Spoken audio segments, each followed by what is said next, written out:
Hi friends, പുതിയൊരു വീഡിയോയിലേക്ക് സ്വാഗതം. വീട്ടമ്മമാർക്ക് വളരെയേറെ ഉപകാരപ്പെടുന്ന കുറച്ച് നല്ല ടിപ്സാണ് ഇന്നത്തെ വീഡിയോയിലുള്ളത്. നമ്മൾ വാങ്ങിച്ചു വയ്ക്കുന്ന അരിയിലും പയറിലും പരിപ്പിലുമൊക്കെ പുഴുക്കളും പ്രാണികളും വണ്ടുകളും വരാതിരിക്കാനും ഇനിയിപ്പോൾ അവ വന്നാലും ഈ അരിയൊക്കെ ക്ലീൻ ചെയ്തെടുക്കാനുമുള്ള നല്ല ടിപ്സാണ് കാണിക്കുന്നത്. എത്ര നല്ല ക്വാളിറ്റിയുള്ള അരിയും പയറും പരിപ്പും ഒക്കെ വാങ്ങിച്ചാലും കുറച്ച് ദിവസം കഴിയുമ്പോൾ അതിൽ നോക്കിയാൽ കാണാം ചെള്ളുകളും വണ്ടുകളൊക്കെ വന്നിരിക്കുന്നത്. ഇങ്ങനൊരു സൂത്രം ചെയ്തു വെച്ചാൽ നമ്മൾ വാങ്ങി വയ്ക്കുന്ന അരിയും പയറും കടലയും പരിപ്പും ഒക്കെ തീരുന്നത് വരെ അതിൽ വണ്ടോ ചെള്ളോ പുഴുക്കളോ ഒന്നും തന്നെ ഉണ്ടാവില്ല. ചിലപ്പോഴൊക്കെ നമ്മൾ വാങ്ങിക്കൊണ്ടുവരുന്ന പയറിലും കടലയിലും പരിപ്പിലൊക്കെ ചെള്ളുകൾ ഉണ്ടാവാറുണ്ട്. പാറ്റാതെ പെറുക്കാതെ ഇവയെ നമുക്ക് കൂട്ടത്തോടെ നശിപ്പിക്കാൻ സാധിക്കും. അതുപോലെ തന്നെ പരിപ്പും കടലയും പയറും ഒക്കെ തീരുന്നത് വരെ പിന്നീട് ചെള്ളുകൾ ആ പാത്രത്തിലേക്ക് പോലും കയറില്ല. നല്ല വെയിലുള്ള സമയത്താണെങ്കിൽ അരിയും പയറും പരിപ്പും ഒക്കെ വെയിലത്തിട്ട് നന്നായിട്ടൊന്ന് ഉണക്കിയെടുത്താൽ മതി. ചെള്ളും വണ്ടും ഒക്കെ കൂട്ടത്തോടെ നശിച്ചു പോകും. ഒരു പാത്രം സ്റ്റവിലേക്ക് വെച്ച് നന്നായിട്ടൊന്ന് ചൂടാക്കിയ ശേഷം നമ്മൾ വാങ്ങിക്കൊണ്ട് വന്ന പയറോ പരിപ്പോ കടലയോ എന്താണെന്ന് വെച്ചാൽ ആ പാത്രത്തിലേക്കിട്ട് ഒരു 5 മിനിറ്റോളം നന്നായിട്ടൊന്ന് ചൂടാക്കിയെടുക്കാം. ഇങ്ങനെ ചൂടാക്കിയെടുക്കുമ്പോൾ അതിലുള്ള പ്രാണികളെല്ലാം കൂട്ടത്തോടെ തന്നെ ചത്തുപോകും. അതുമാത്രമല്ല, അവയുടെ മുട്ടകളെ തന്നെ കൂട്ടത്തോടെ നശിപ്പിക്കാൻ പറ്റിയ നല്ലൊരു ടിപ്പാണ് കേട്ടോ ഇത്. ചൂടാക്കിയെടുത്ത പയറും കടലയും പരിപ്പും ഒക്കെ നന്നായിട്ട് തണുത്തതിന് ശേഷം മാത്രം കുപ്പിയിലാക്കി അടച്ച് സൂക്ഷിക്കാം. ഇങ്ങനെ ചൂടാക്കിയത് നന്നായിട്ട് തണുത്ത ശേഷം മാത്രമേ കുപ്പിയിലിട്ട് അടച്ചു വെക്കാൻ പാടുള്ളൂ. അല്ലെങ്കിൽ ആ ചൂടടിച്ച് അതിൻ്റെ ആവി ഇറങ്ങി പയറും കടലയൊക്കെ ചീത്തയായി പോകാൻ ചാൻസ് ഉണ്ട്. ഇങ്ങനെ ട്രീറ്റ് ചെയ്ത് വയ്ക്കുന്ന പയറും കടലയും പരിപ്പും ഒക്കെ എത്ര വർഷം ഇരുന്നാലും അതിൽ ഒറ്റ പ്രാണികൾ പോലും വരില്ല. കാരണം അതിൽ പ്രാണികളുടെ മുട്ടകൾ പോലും ഇല്ലല്ലോ. അതുമാത്രമല്ല, എത്ര വേവാത്ത പയറും പരിപ്പും കടലയൊക്കെ ആണെങ്കിലും നമ്മളിങ്ങനെ ചൂടാക്കി എടുത്തത് കാരണം അതെല്ലാം പെട്ടെന്ന് തന്നെ വെന്ത് കിട്ടുകയും ചെയ്യും. പയറും പരിപ്പും കടലയും ഒക്കെ കേടാവാതെ ദീർഘനാൾ സ്റ്റോർ ചെയ്യാനുള്ള നല്ലൊരു ടിപ്പാണിത്. അറിയാത്തവരുണ്ടെങ്കിൽ ട്രൈ ചെയ്ത് നോക്കണേ. അരിപ്പൊടിയും ഗോതമ്പ് പൊടിയും ദീർഘനാളത്തേക്ക് കേടാവാതെ സൂക്ഷിച്ചു വയ്ക്കാനുള്ളതാണ് നമ്മുടെ അടുത്ത ടിപ്പ്. തേങ്ങയൊക്കെ ചിരികെ എടുത്തതിന് ശേഷം നമ്മൾ വെറുതെ വലിച്ചെറിഞ്ഞ് കളയുന്ന ഒരു കുഞ്ഞു കഷ്ണം ചിരട്ടി ഉണ്ടെങ്കിൽ അരിപ്പൊടിയും ഗോതമ്പ് പൊടിയും ഒക്കെ കുറേ നാളത്തേക്ക് കേടാവാതെ നമുക്ക് സ്റ്റോർ ചെയ്യാൻ സാധിക്കും. ഹോളൊന്നുമില്ലാത്ത ഒരു ചിരട്ടി എടുത്ത് അതിലുള്ളിലെ തേങ്ങയുടെ അംശവും അതുപോലെ തന്നെ പുറത്തുള്ള ആ നാരുകളൊക്കെ ചുരണ്ടിക്കളഞ്ഞ് നന്നായിട്ടൊന്ന് കഴുകി ഉണക്കിയെടുക്കണം. ഇനി ഇത് നമ്മുടെ ഗോതമ്പ് പൊടിയോ അരിപ്പൊടിയോ ഒക്കെ ഇട്ട് വയ്ക്കുന്ന പാത്രത്തിനുള്ളിലേക്ക് നന്നായിട്ടൊന്ന് താഴ്ത്തി വെച്ചാൽ മതി. മോയ്സ്ചർ അബ്സോർബ് ചെയ്യാൻ കഴിവുള്ള ഒന്നാണ് ചിരട്ട. അരിപ്പൊടിയിലോ ഗോതമ്പ് പൊടിയിലോ ഉണങ്ങിയ ചിരട്ട ഇങ്ങനെ ഇറക്കി വെക്കുമ്പോൾ പൊടികൾക്കുള്ളിൽ എന്തെങ്കിലും നനവോ ഈർപ്പമോ ഉണ്ടെങ്കിൽ അതെല്ലാം നമ്മുടെ ചിരട്ട അബ്സോർബ് ചെയ്തോളും. അങ്ങനെ നമ്മുടെ പൊടി എത്ര നാളിരുന്നാലും അതിൽ പൂപ്പിൽ വരികയോ കട്ട കെട്ടുകയോ ഒന്നും ചെയ്യില്ല. ദ്വാരമൊന്നുമില്ലാത്ത ചിരട്ടയാണ് നമ്മളിങ്ങനെ എടുക്കുന്നതെങ്കിൽ ഈ പൊടിയൊക്കെ എടുക്കാനായിട്ട് പ്രത്യേകിച്ച് വേറെ ഒരു തവിയോ കയ്യിലോ ഒന്നും എടുക്കേണ്ട ആവശ്യമില്ല. ഈ ചിരട്ട കൊണ്ട് നമുക്ക് ഈ പൊടിയൊക്കെ അളന്നെടുക്കാവുന്നതാണ്. അതുപോലെ തന്നെ ഇങ്ങനെ സ്റ്റോർ ചെയ്യുന്ന ഈ പൊടികളിലേക്ക് ഒരല്പം ഉപ്പുപൊടി ഇട്ട് നന്നായിട്ടൊന്ന് ഇളക്കി വെച്ചാലും അതിൽ പൂപ്പൽ വരികയോ കട്ട പിടിക്കുകയോ ഒന്നും ചെയ്യാതെ ദീർഘനാൾ സ്റ്റോർ ചെയ്യാൻ സാധിക്കും. എത്ര നല്ല ക്വാളിറ്റി ഉള്ള അരി വാങ്ങിച്ചാലും അതിലൊക്കെ ചെള്ളുകളും പുഴുക്കളും വണ്ടുകളും ഒക്കെ ഉണ്ടാവാനുള്ള ചാൻസ് ഉണ്ട്. അരിയിലെ വണ്ടുകളെയും പുഴുക്കളെയും ഒക്കെ പെറുക്കി കളയാതെ പാറ്റാതെ വെറും 10 മിനിറ്റ് കൊണ്ട് തന്നെ നമുക്ക് ഇല്ലാതാക്കാൻ സാധിക്കും. അതിനുള്ള നല്ല ടിപ്പാണ് കേട്ടോ പറയുന്നത്. ഈ ടിപ്പ് ചെയ്യാനായിട്ട് ആദ്യം തന്നെ നമുക്ക് ഒരു പാത്രത്തിലേക്ക് കുറച്ച് വെള്ളം ഒഴിച്ചു കൊടുക്കാം. ഇനി ഇതിലേക്ക് 2 സ്പൂൺ ഉപ്പ് പൊടി ഇട്ടതിന് ശേഷം ഒരു സ്പൂൺ കൊണ്ട് ഉപ്പ് പൊടി നന്നായിട്ടൊന്ന് അലിയിച്ചെടുക്കാം. ചെള്ള് വന്ന അരി നിങ്ങൾക്ക് കൂടുതലുണ്ടെങ്കിൽ ഒരു വലിയ പാത്രം എടുക്കാം കേട്ടോ. ഞാനിവിടെ ഒരു ചെറിയ പാത്രമാണ് എടുക്കുന്നത്. ഉപ്പുപൊടി കലക്കിയ വെള്ളത്തിലേക്ക് ചെള്ളും വണ്ടും നിറഞ്ഞ അരിയുണ്ടല്ലോ, അത് പാത്രത്തോടെ ഇതുപോലെ ഒന്ന് ഇറക്കി വെക്കാം. നമ്മുടെ ഈ ടിപ്പ് ചെയ്യുമ്പോൾ അരിക്കുള്ളിൽ ചെള്ളെല്ലാം പുറത്തേക്ക് ഇറങ്ങി വരും.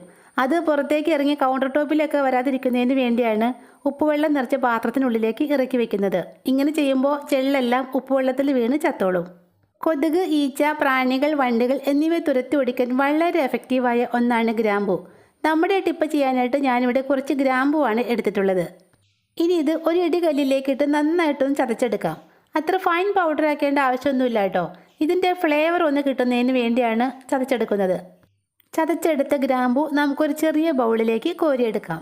ഇനി ഇത് നമ്മുടെ ചെള്ളും വണ്ടും ഒക്കെ നിറഞ്ഞ അരിക്കുള്ളിലേക്ക് ഇതുപോലെ ഒന്ന് ഇറക്കി വെക്കാം. ഇതിൻ്റെ സ്മെല്ല് അരിക്കുള്ളിൽ എല്ലായിടത്തും ഒന്ന് സ്പ്രെഡ് ആവുന്നതിന് വേണ്ടി കുറച്ച് നേരത്തേക്ക് നമുക്കിതൊന്ന് അടച്ചു വെക്കാം. ഏകദേശം 15 മിനിറ്റോളം മാത്രം അടച്ചു വെച്ചതിന് ശേഷം ഞാനിതിൻ്റെ അടുപ്പൊന്ന് മാറ്റി കാണിക്കാം. കണ്ടോ, ചെള്ളെല്ലാം ഇളകി പാത്രത്തിന് ചുറ്റും അതിൻ്റെ വക്കിലും ഒക്കെ വന്നിട്ടുണ്ട്.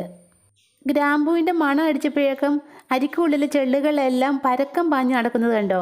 കുറേ എണ്ണങ്ങൾ ആ ഉപ്പുവെള്ളത്തിലേക്ക് വീണ് ചത്തിട്ടുമുണ്ട്. കട്ടിയിൽ ഉപ്പ് കലക്കിയ വെള്ളം വെച്ചില്ലെങ്കിൽ ഇങ്ങനെ ഇളക്കുന്ന ചെള്ളെല്ലാം നമ്മുടെ കൗണ്ടർ ടോപ്പിലും അടുക്കളയിലും ഒക്കെ വരും. അതുകൊണ്ടാണ് ഇങ്ങനെ ഉപ്പ് വെള്ളം വെച്ചിട്ട് അതിൻ്റെ മുകളിൽ അരി ഇറക്കി വെക്കുന്നത്. ഏകദേശം അരമണിക്കൂറോളം ഇങ്ങനെ വെച്ചപ്പോഴേക്കും അരിക്കുള്ളിലെ ചെള്ളുകളെല്ലാം പുറത്തേക്ക് ഇറങ്ങിപ്പോയി. എന്തുമാത്രം ചെള്ളുണ്ടായിരുന്ന അരിയാണ്. ഇതാ കണ്ടോ, വെറും അരമണിക്കൂർ കൊണ്ട് ഒറ്റ ചെള്ളു പോലും ഇല്ലാത്ത രീതിയിൽ എല്ലാം ഇറങ്ങിപ്പോയി. പിന്നെ ഒന്ന് ശ്രദ്ധിച്ചു നോക്കിയാൽ നിങ്ങൾക്ക് മനസ്സിലാകും ചെള്ളിനെ തുരത്തി ഓടിക്കാനുള്ള നമ്മുടെ ഗ്രാമ്പൂവിൻ്റെ കഴിവ് എത്രത്തോളമാണെന്ന്. ഇത്രയും ചെള്ള് നിറഞ്ഞ അരിയിലേക്കാണ് നമ്മൾ ആ ഗ്രാമ്പൂ ചതച്ചത് ഇറക്കി വെച്ചത്. എന്നിട്ട് പോലും ഗ്രാമ്പൂവിൻ്റെ ഉള്ളിലേക്കോ അത് വെച്ച പാത്രത്തിൻ്റെ വക്കിലേക്കോ പോലും ഒരു ചെള്ളു പോലും വന്നിട്ടില്ല. നമ്മുടെ അരിക്കുള്ളിൽ ചെള്ളെല്ലാം ദാ ഉപ്പുവെള്ളത്തിൽ വീണ് കിടക്കുന്നത് കണ്ടോ. എല്ലാം ഉപ്പുവെള്ളത്തിൽ വീണ പാട് ചത്തുപോയി. പാറ്റാതെ പെറുക്കാതെ അരിയിലെ ചെള്ളിനെ കൂട്ടത്തോടെ തുരത്തി ഓടിക്കാനുള്ള നല്ലൊരു ടിപ്പാണ് കേട്ടോ ഇത്. ഉറപ്പായിട്ടും നിങ്ങൾ ഈ ടിപ്പ് ഒന്ന് ട്രൈ ചെയ്ത് നോക്കണേ. അടുത്ത ടിപ്പ് ചെയ്യാനായിട്ട് ഞാനിവിടെ ഒരു പഴയ മാസ്ക് ആണ് എടുത്തിട്ടുള്ളത്. ഈ മാസ്ക് ഇതുപോലെ അരിക്കുള്ളിലേക്കൊന്ന് ഇറക്കി വെച്ചാൽ മതി. മാസങ്ങളോളം ഇരുന്നാലും അരിക്കുള്ളിൽ ചെള്ളോ വണ്ടോ പുഴുക്കളോ ഒന്നും തന്നെ ഉണ്ടാവില്ല. പിന്നെ പഴയ മാസ്കാണ് നിങ്ങൾ എടുക്കുന്നതെങ്കിൽ നന്നായിട്ടൊന്ന് കഴുകി ഉണക്കിയെടുക്കാൻ ശ്രദ്ധിക്കണേ. ടിപ്പ് ചെയ്യുന്നതിന് വേണ്ടി ആദ്യം തന്നെ നമുക്ക് ഈ മാസ്ക് ഒന്ന് റെഡിയാക്കി എടുക്കാം. ഒരറ്റത്തെ വള്ളി ഒന്ന് മുറിച്ച് മാറ്റിയതിന് ശേഷം നമുക്ക് ഈ മാസ്കിൻ്റെ കാൽ ഭാഗത്തോളം ഒന്ന് മുറിച്ച് കളയാം. മാസ്ക് മുറിച്ച് റെഡിയാക്കി നമുക്കൊരു സൈഡിലേക്ക് മാറ്റി വയ്ക്കാം.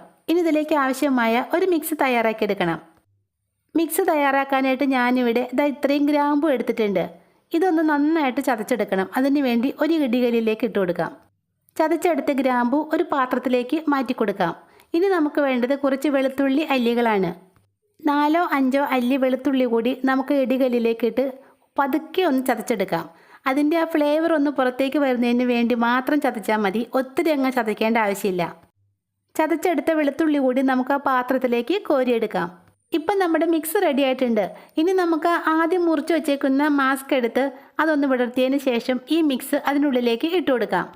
വെളുത്തുള്ളിയും ഗ്രാമ്പുവും കൂടി ചതച്ചത് മാസ്കിൻ്റെ ഉള്ളിലേക്ക് ഇട്ടതിന് ശേഷം മാസ്കിൻ്റെ അറ്റം നമ്മൾ ആദ്യം മുറിച്ച് വെച്ച വള്ളിയില്ലേ അത് വെച്ചൊന്ന് കെട്ടിക്കൊടുക്കാം.